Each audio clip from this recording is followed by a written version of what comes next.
Hello, advanced financial planning students. We are now in week 6 and we only have about 2 weeks left, so the end is approaching soon. So everybody's doing a great job. Just keep up with making sure the forum discussion post out there. Good discussion this past week.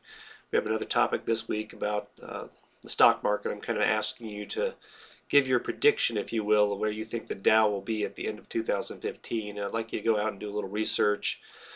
Find some articles, people that write about the market, and then it could even be through maybe your own 401ks. I have Fidelity with my IRA, so sometimes people provide analysts provide information about their thoughts of the future of the markets. There's a lot of variables that are in play. That could be the economy, that could be a potential looming crisis, it could be whether Russia is going to invade Ukraine. But right now, the past year has been positive, and so far we're up a little bit this year, and it could be a bumpy ride this year. But the main discussion this week is relative to investments. And, as a certified financial planner, you have to be familiar and comfortable to discuss, or if anyone has questions about different types of investment products, probably for the most part, individuals are going to select mutual funds. And it's an easy way to diversify yourself in a lot of different asset types as opposed to just buying one particular stock and putting yourself at extreme risk. And you say, does this happen? Well, it does. If you look at history, before Enron collapsed, some people in that company were putting their entire retirement portfolio just in that company, and they got burned badly when the company went down. But as an advisor, you have to look at somebody's strategy, what their risk tolerance is. Are they diversified as they get closer to meeting those financial goals, whether it's retirement or education?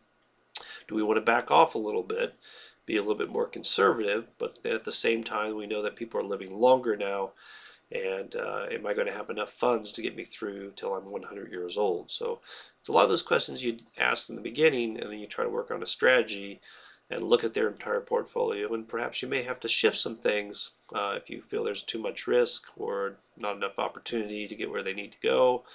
So a lot of questions you have to ask and figure out what the best strategy is. Again, knowing nothing is guaranteed, so that's why it's so important that that's explained. But having a good understanding of all those different securities and the market, and to me, I'm an economist by nature.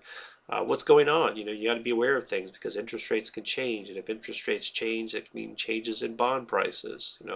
Right now the market's doing quite well, relatively well, but if it did collapse, probably everybody's going to run to bonds, and that's going to push up the price of those bonds. So it's just being ready and proactive in trying to manage your portfolio the best you can.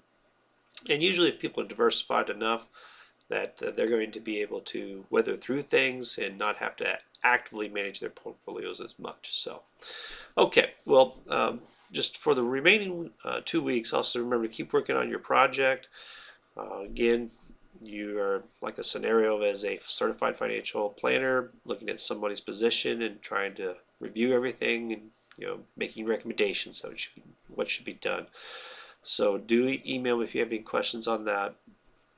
We will have our last test posted next week. I know you're wrapping up the second test this weekend, so you'll get those posted.